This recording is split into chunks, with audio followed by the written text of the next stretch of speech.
Good morning, students. Students, आप आज topic number 4 the Akbarnama and the Badshahnama करेंगे.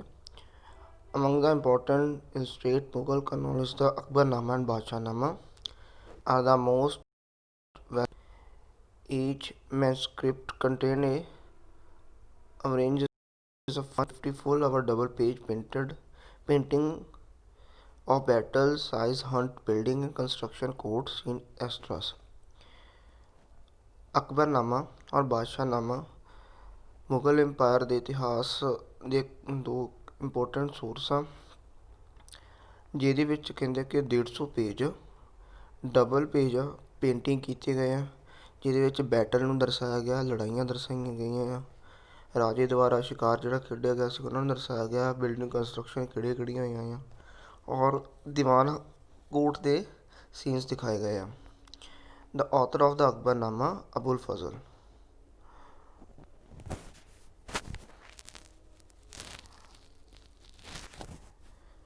The author of the Akbarnama, Abul Fazl, grew up the Mughal court of Agra. He was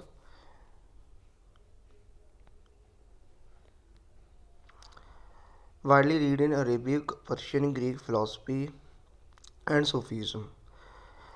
ਅਕਬਰਨਾਮਾ ਦਾ writer Abul Fazl, ਜੋ ਕਿ Mughal capital Agra ਦੇ ਵਿੱਚ ਵੱਡਾ ਹੋਇਆ, ਔਰ ਉਸਨੂੰ ਅਰੇਬਿਕ, ਪਰਸ਼ੀਅਨ, ਗ੍ਰੀਕ ਲੈਂਗੁਏਜ ਦੀ ਚੰਗੀ ਨੌਲੇਜ ਸੀਗੀ, ਇੱਕ ਫਿਲੋਸਫੀ ਸੀਗੀ, ਸੂਫੀਜ਼ਮ ਨੂੰ ਮੰਨਦੇ ਸੀਗੇ.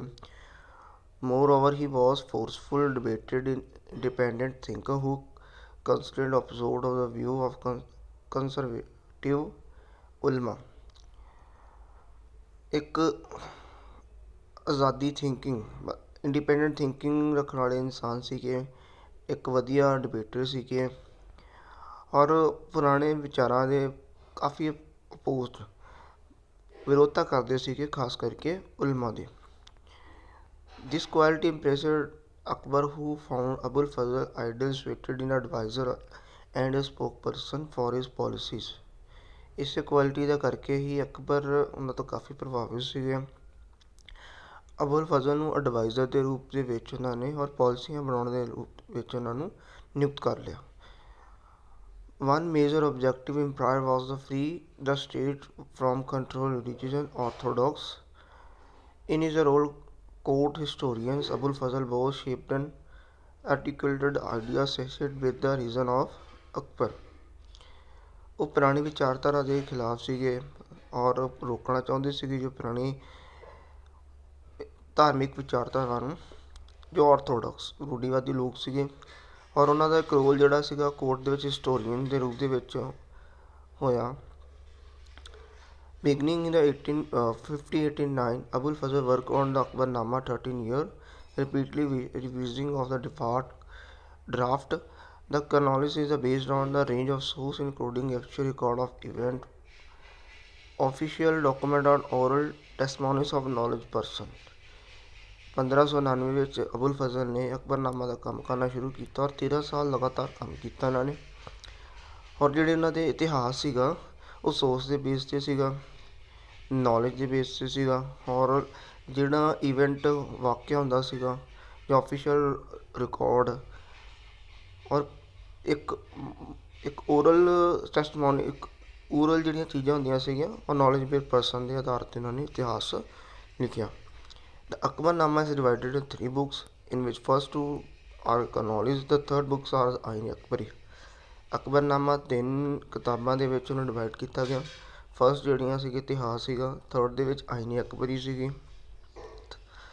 The first volume contain history mankind of Adam to one celestial cycle of Akbar life in 30 years. ਪਹਿਲੇ ਵੋਲੀਅਮ ਦੇ ਵਿੱਚ ਆਦਮ ਤੋਂ ਲੈ ਕੇ ਅਕਬਰ ਦੇ ਲਾਈਫ ਦੀਆਂ 30 ਸਾਲ ਤੱਕ ਦਾ ਇਤਿਹਾਸ ਸੀਗਾ. Second volumes close in the 46 regional year of Akbar. ਦੂਸਰੇ ਸੈਕਿੰਡ ਵੋਲੀਅਮ ਦੇ ਵਿੱਚ 1601 ਤੱਕ ਦਾ ਇਤਿਹਾਸ ਸੀਗਾ, 46 years the. The very next year, Abul Fazl fell victim of the conspiracy hatched by the Prince Salim and murdered by his accomplice Bir Singh Bundel. ਕਹਿੰਦੇ ਕਿ ਅਗਲੇ ਹੀ ਸਾਲ ਜਿਹੜਾ ਸੀਗਾ ਸਲੀਮ ਵੱਲੋਂ ਇੱਕ ਯੋਜਨਾ ਬਣਾਈ ਗਈ ਔਰ ਯੋਜਨਾ ਦੇ ਤਹਿਤ ਵੀਰ ਸਿੰਘ ਬੰਦੇਲ ਨੇ ਉਹਨਾਂ ਦਾ ਮਰਡਰ ਕਰ ਦਿੱਤਾ. The Akbarnama was written to provide a detailed description of Akbar's designs of the tradition with sense of recording political significant events across time as well as the more novel sense of the giving a honest picture of all aspect of aspects of Akbar Empire, geography, social, administrative and culture without reference to chronologies. ਅਕਬਰਨਾਮਾ ਦੇ ਵਿੱਚ ਇੱਕ detail ਦਿੱਤੀ ਗਈ ਹੈ ਅਕਬਰ ਦੇ life ਬਾਰੇ, ਉਹਨਾਂ ਦੇ ਟ੍ਰੈਡੀਸ਼ਨ ਬਾਰੇ, ਪੋਲੀਟੀਕਲ ਇਵੈਂਟ ਬਾਰੇ ਦੱਸਿਆ ਗਿਆ ਆ ਔਰ ਉਹਨਾਂ ਨੇ ਟਾਈਮ ਨਹੀਂ ਮੈਂਸ਼ਨ ਕੀਤਾ, ਟਾਈਮ ਤੋਂ ਬਗੈਰ ਹੀ ਅਕਬਰ ਦੇ ਦਾ ਇਤਿਹਾਸ ਲਿਖਿਆ, ਜੋਗ੍ਰਾਫੀਕਲ ਲਿਖਿਆ ਗਿਆ, ਸੋਸ਼ਲ ਇਵੈਂਟ ਲਿਖੇ ਗਏ, ਸ਼ਾਸਨ ਪ੍ਰਬੰਧ ਬਾਰੇ ਲਿਖਿਆ ਗਿਆ, ਕਲਚਰ ਕਿਹੜਾ ਕਿਹੜਾ ਸੀਗਾ ਉਹਨਾਂ ਦੇ ਟਾਈਮ, ਸਭ ਚੀਜ਼ਾਂ ਨੂੰ ਲਿਖਿਆ ਗਿਆ। In the Ain Akbari Mughal Empire in present of having two diverse population consist of Hindus, Jain, Buddhist and Muslim and a composed culture। ਆਈਨ Akbari ਦੇ ਵਿੱਚ ਮੁਗਲ ਟਾਈਮ ਪੀਰੀਅਡ ਦੇ ਵਿੱਚ ਕਿਹੜੇ ਕਿਹੜੇ ਕਿੰਨੀ ਪਾਪੂਲੇਸ਼ਨ ਦੇ ਲੋਕ ਸੀਗੇ, ਹਿੰਦੂ ਦੀ ਪਾਪੂਲੇਸ਼ਨ ਕਿੰਨੀ ਸੀਗੀ, ਜੈਨਿਜ਼ਮ ਦੀ ਕਿੰਨੀ ਸੀਗੀ, ਬੁੱਧਿਸਟ ਦੀ ਕਿੰਨੀ ਸੀਗੀ, ਮੁਸਲਿਮ ਦੀ, ਸਾਰਿਆਂ ਨੂੰ ਕੰਪੋਸਟ ਕੀਤਾ ਗਿਆ। Abul Fazl wrote in the language of the where honor which attached important dictation and rhymes as the texts were often reading aloud. This Indo-Persian style patronized at the court in the large number of writers who wanted to write like Abul Fazl। Abul ਫਜ਼ਲ ਨੇ language ਦਾ ਵਧੀਆ ਤਰੀਕੇ ਨਾਲ ਧਿਆਨ ਰੱਖਿਆ ਔਰ importance ਦਿੱਤੀ ਸੀ dictation, rhymes, ਰਿਦਮਸ ਦੇ ਵਿੱਚ ਲੈਅ ਦੇ ਵਿੱਚ ਉਹਨਾਂ ਨੇ ਇਤਿਹਾਸ ਨੂੰ ਲਿਖਿਆ ਕਿਉਂਕਿ ਉਸ ਸਮੇਂ ਇੰਡੋ ਪਰਸ਼ੀਅਨ ਦੇ ਸਟਾਈਲ ਦੇ ਵਿੱਚ ਜਿਹੜਾ ਸੀਗਾ ਇਤਿਹਾਸ ਨੂੰ ਇੱਕ ਲੈਅ ਦੇ ਵਿੱਚ ਪੜ੍ਹਿਆ ਜਾਂਦਾ ਸੀਗਾ, ਇਸ ਕਰਕੇ ਉਹਨਾਂ ਨੇ ਲੈਅ ਔਰ ਡਿਕਟੇਸ਼ਨ ਦਾ ਕਾਫੀ ਚੰਗੇ ਤਰੀਕੇ ਨਾਲ ਧਿਆਨ ਰੱਖਿਆ।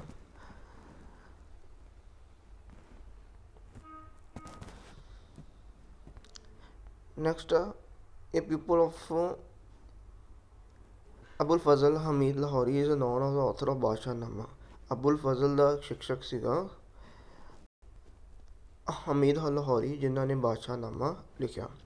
Employer Shahjahan Haying was a talent commissions of his right history of this recent models of Akbarnama। Shahjahan ਨੇ ਜਿਹੜਾ ਸੀ ਹਮੀਦ ਲਾਹੌਰੀ ਦੀ ਤਾਰੀਫ ਸੁਣੀ ਸੀਗੀ, ਉਹਨਾਂ ਦਾ ਟੈਲੈਂਟ ਤੋਂ ਜਾਣੂ ਸੀਗੀ, ਇਸ ਕਰਕੇ ਉਹਨਾਂ ਨੂੰ ਅਕਬਰਨਾਮਾ ਦਾ ਇਤਿਹਾਸ ਲਿਖਣ ਲਈ ਦੁਬਾਰਾ ਨਿਯੁਕਤ ਕੀਤਾ ਗਿਆ। The Badshahnama is the official history in 3 volumes of 10 lunar years each. Lahori wrote the first and second drafter comprising the first 2 decades of the empire ruler 1627 to 47। ਬਾਦਸ਼ਾਹਨਾਮਾ ਦੇ ਵੀ 3 ਵੋਲੀਅਮ ਲਿਖੇ ਗਏ। ਪਹਿਲੇ ਜਿਹੜੇ 2 ਵੋਲੀਅਮ ਸੀਗੇ ਉਹਨਾਂ ਨੇ 20 ਸਾਲ ਦੇ ਵਿੱਚ ਲਿਖੇ।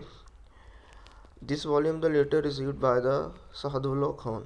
ਇਸ ਜਿਹੜੇ ਵੋਲੀਅਮ ਸੀਗੇ, ਇੱਕ ਜਿਹੜਾ ਵੋਲੀਅਮ ਰਹਿ ਗਿਆ ਸੀਗਾ ਸਾਦੁੱਲਾ ਖਾਨ ਦੁਆਰਾ ਲਿਖਿਆ ਗਿਆ। ਸ਼ਾਹਜਹਾਨ ਵਜ਼ੀਰ in Francis of old age prevent Lahori from proceeding with the third asset which was the chronology and the history waris।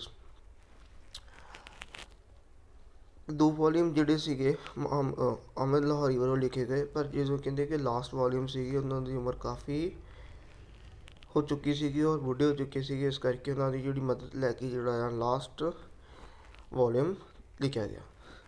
During the colonial period of British administrators began to study Indian history and to create a sheaf of knowledge about the subcontinent help them to better understand the people and the culture of the empire they sought to rule।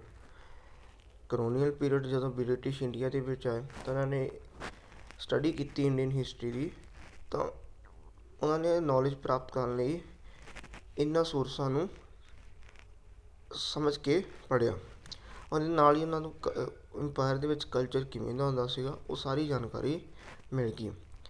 The asiatic society of Bengal founded by sir William Jones in 1784 undertook the editing, printing, the translations of many Indian manuscripts। Bengal ਐਸੋਸੀਏਟੀ ਦੀ ਸਥਾਪਨਾ ਕੀਤੀ ਗਈ sir William Jones ਦੁਆਰਾ 1784 ਦੇ ਵਿੱਚ, ਜਿਹਦੇ ਵਿੱਚ ਰਾਈਟਿੰਗ ਕੀਤੀ ਗਈ, ਪ੍ਰਿੰਟਿੰਗ ਟ੍ਰਾਂਸਲੇਸ਼ਨ ਕੀਤੇ ਗਏ ਜਿਹੜੇ ਇੰਡੀਆ ਦੇ ਅਲੱਗ-ਅਲੱਗ ਜਿਹੜੀਆਂ ਭਾਸ਼ਾਵਾਂ ਸੀਗੀਆਂ, ਲੈਂਗੁਏਜ ਸੀਗੀਆਂ, ਉਹਨੂੰ ਟ੍ਰਾਂਸਲੇਟ ਕੀਤਾ ਗਿਆ। Edited version of the Akbarnama and the Badshahnaama were first published by the Aesthetic Society in 19th century. In the early 20th century, Akbarnama was translated into English by Henry Beveridge after a year hard labor. ਅਕਬਰਨਾਮਾ ਔਰ ਬਾਦਸ਼ਾਹਨਾਮਾ ਨੂੰ first ਜਿਹੜਾ publish ਸੀਗਾ 19th sanctuary ਦੇ ਵਿੱਚ aesthetic society ਦੁਆਰਾ ਕੀਤਾ ਗਿਆ। 20th sanctuary ਵਿੱਚ ਅਕਬਰਨਾਮਾ ਨੂੰ ਟ੍ਰਾਂਸਲੇਟ ਕੀਤਾ ਗਿਆ ਇੰਗਲਿਸ਼ ਦੇ ਵਿੱਚ ਹੈਨਰੀ ਬੇਵਰਾਈਟਸ ਦੁਆਰਾ, ਔਰ ਉਹਨਾਂ ਨੇ ਕਾਫੀ ਮੁਸ਼ੱਕਤ ਕੀਤੀ। Only expert of the Badshahnaama have been translated in English. To date, the text of entire still await translation. ਹਾਲਾਂਕਿ ਜਿਹੜਾ ਬਾਦਸ਼ਾਹਨਾਮਾ ਸੀਗਾ ਇਸ ਨੂੰ ਟ੍ਰਾਂਸਲੇਟ ਨਹੀਂ ਕੀਤਾ ਗਿਆ। ਨੈਕਸਟ ਆ topic number 5, the ideal kingdom. Next 5.1 a divine lights, देवी शक्ति या देवी रोशनी। Court canonists drew upon many sources to show that the power of the Mughal king came directly from God. ਜਿਹੜੇ ਦੀਵਾਨ ਦੇ ਵਿੱਚ ਇਤਿਹਾਸਕਾਰ ਸੀਗੇ ਉਹਨਾਂ ਨੇ ਕਾਫੀ ਸੋਰਸ ਦਿਖਾਏ ਜਾਂ ਦੱਸੇ, ਜਿਹਦੇ ਵਿੱਚ ਇਹ ਪ੍ਰੂਫ ਕਰਨ ਦੀ ਕੋਸ਼ਿਸ਼ ਕੀਤੀ ਕਿ ਜਿਹੜੇ ਮੁਗਲ ਕਿੰਗ ਆ ਇਹਨਾਂ ਨੂੰ ਜਿਹੜੀ ਸ਼ਕਤੀ ਆ ਰੱਬ ਵੱਲੋਂ ਮਿਲਦੀ ਆ। One of the legends they narrated was that the Mongol king Queen Alcuin was impregnated by the ray of sunshine while resting in your tent.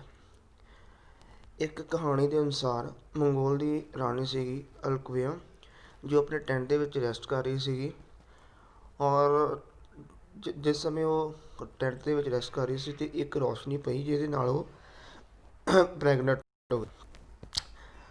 Of prophesying that she wore carried the divine light and the passed into the fourth generation to generation. ਔਰ ਕਹਿੰਦੇ ਕਿ ਜਿਹੜੀ ਦੇਵੀ ਸ਼ਕਤੀ ਆ past ਹੁੰਦੀ ਹੈ generation ਤੋਂ ਅਗਲੀ generation ਨੂੰ ਮਿਲਦੀ ਹੈ। Abul Fazl placed Mughal kingship as the highest situation in the heritage object receiving light emanating from God. Here he was impressed by famous Iranian Sufi Safaruddin Sohrawardi. Abul ਫਜ਼ਲ ਨੇ ਵੀ ਇਸ ਗੱਲ ਨੂੰ ਪੇਸ਼ ਕੀਤਾ ਆ ਕਿ ਜਿਹੜੀ ਮੁਗਲ ਇੰਪਾਇਰ ਸੀਗੇ ਕਾਫੀ ਰਾਜਿਆਂ ਨੂੰ ਦੇਵੀ ਸ਼ਕਤੀ ਮਿਲੀ ਸੀਗੀ, ਔਰ ਇੱਕ ਇਰੀਰੀਅਨ ਸੂਫੀ ਸੀਗਾ ਸ਼ਾਹਬੁਦੀਨ ਸੋਹਰਾਵਰਦੀ ਜਿਹੜੇ ਕਿ ਇਸ ਚੀਜ਼ ਨੂੰ ਮੰਨਦੇ ਸੀਗੇ, ਔਰ ਇਸ ਆਈਡੀਆ ਨੂੰ ਡਿਵੈਲਪ ਕੀਤਾ ਸੀਗਾ ਉਹਨਾਂ ਨੇ 1191 ਦੇ ਵਿੱਚ। According to this idea, there was a heritage in which divine light was transmitted to king who then became the source of spiritual guidance for his subject.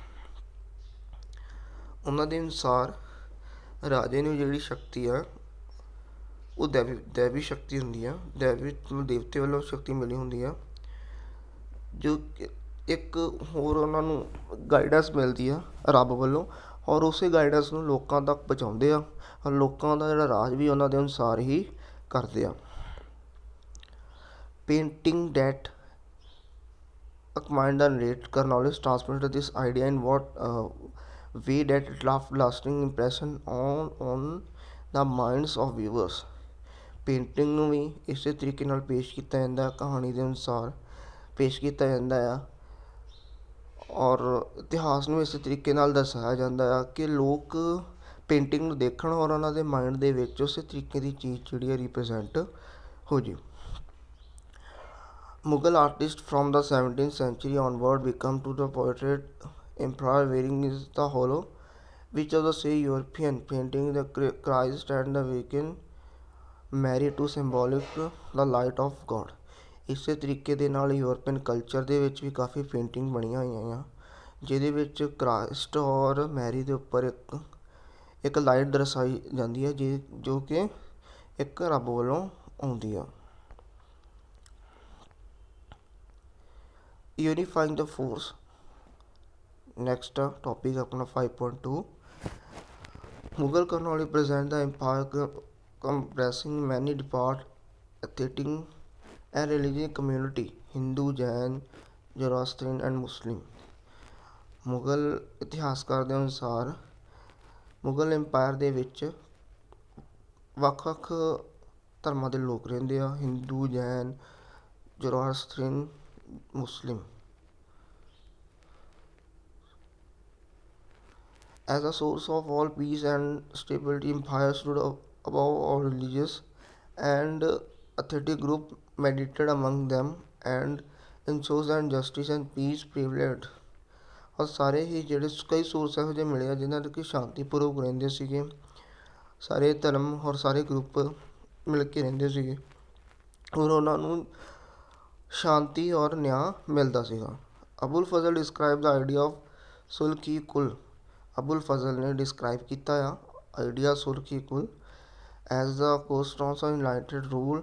In sulh i kul all religions and school was taught freedom of expressions but on condition that they did not undermine the authority to the state of the fight among themselves। ਸੁਲਹ i ਕੁਲ ਉਹਨਾਂ ਨੇ ਇੱਕ idea ਦਿੱਤਾ ਹੈ ਜਿਸ ਦੇ ਅਨੁਸਾਰ ਸਾਰੇ ਲੋਕ ਸਾਰੇ ਸਕੂਲਸ ਜਿਹੜੇ ਥੋਟ ਸੀਗੇ ਆਪਣੇ ਵਿਚਾਰ ਦੇ ਸਕਦੇ ਆ, ਪਰ ਉਹਨਾਂ ਦੀ ਕੰਡੀਸ਼ਨ ਹੁੰਦੀ ਸੀਗੀ ਕਿ ਅੰਡਰਮਾਈਨ ਕਿਸੇ ਦੇ ਨਾਲ ਇੱਕ ਧਰਮ ਦੂਸਰੇ ਧਰਮ ਦੇ ਨਾਲ ਨਹੀਂ ਲੜੂਗਾ ਔਰ ਉਹਨਾਂ ਦੇ ਰਾਹ ਦੇ ਵਿੱਚ ਕੋਈ ਵੀ ਰੁਕਾਵਟ ਨਹੀਂ ਪਊਗਾ। Next the Idol of sulh i ਕੁਲ ਵਾਸ implemented through state policy। The nobility under the Mughal was composed one comprising Irani, Durrani, Afghan, Rajput, Deccan, all of whom were given position and award purely of the basis of their service and loyalty to the king। ਜਿਹੜਾ idea ਸੀਗਾ ਸੁਲਹ ਈ ਕੁਲ ਦਾ ਸਾਰੇ state ਦੇ ਵਿੱਚ implement ਹੋਏਗਾ, ਸਾਰੇ state ਦੇ ਵਿੱਚ ਲਾਗੂ ਹੋਏਗਾ। ਨੋਬਲਟੀ ਨੂੰ ਕਿਹਾ ਗਿਆ ਕਿ ਉਹ ਇਸ ਚੀਜ਼ ਨੂੰ ਇੰਪਲੀਮੈਂਟ ਕਰਨ ਆਪਣੇ ਸਟੇਟ ਦੇ ਵਿੱਚ ਔਰ ਇਰਾਨੀ, ਦੁਰਾਨੀ, ਅਫਗਾਨੀ, ਰਾਜਪੂਤ ਕੋਰਟ ਦੇ ਵਿੱਚ ਚੰਗੀ ਪੋਜੀਸ਼ਨ ਲੈਣ ਦੇ ਲਈ ਅਕਬਰ ਦੇ ਜਾਂ ਰਾਜੇ ਦੇ ਵਫਾਦਾਰ ਹੁੰਦੇ ਸੀਗੇ। Further Akbar abolish the tax on pilgrims in 1563। Akbar ਨੇ ਇੱਕ ਤੀਰਥ ਯਾਤਰਾ ਦੇ ਦੌਰਾਨ ਜਿਹੜਾ ਟੈਕਸ ਦਿੱਤਾ ਜਾਂਦਾ ਸੀਗਾ ਉਸ ਨੂੰ ਖ਼ਤਮ ਕਰ ਦਿੱਤਾ 1563 ਦੇ ਵਿੱਚ। Jizya in 1564 as the two were based religious discrimination। 1564 ਦੇ ਵਿੱਚ ਜਜ਼ੀਆ ਕਰਨ ਨੂੰ ਖ਼ਤਮ ਕਰ ਦਿੱਤਾ ਜੋ ਕਿ ਦੋਵੇਂ ਰਿਲੀਜੀਅਸ ਟੈਕਸਟ ਸੀਗੇ ਔਰ ਰਿਲੀਜਨ ਡਿਸਕ੍ਰਿਮੀਨੇਸ਼ਨ ਦਰਸਾਉਂਦੇ ਸੀਗੇ। Instruction were sent officer the empire of the following precept of sulh i kul administrations. ਸੁਲਹ i ਕੁਲ ਨੂੰ ਇੱਕ ਸ਼ਾਸਨ ਪ੍ਰਬੰਧ ਦਾ ਇੱਕ ਨਿਯਮ ਬਣਾ ਦਿੱਤਾ ਗਿਆ।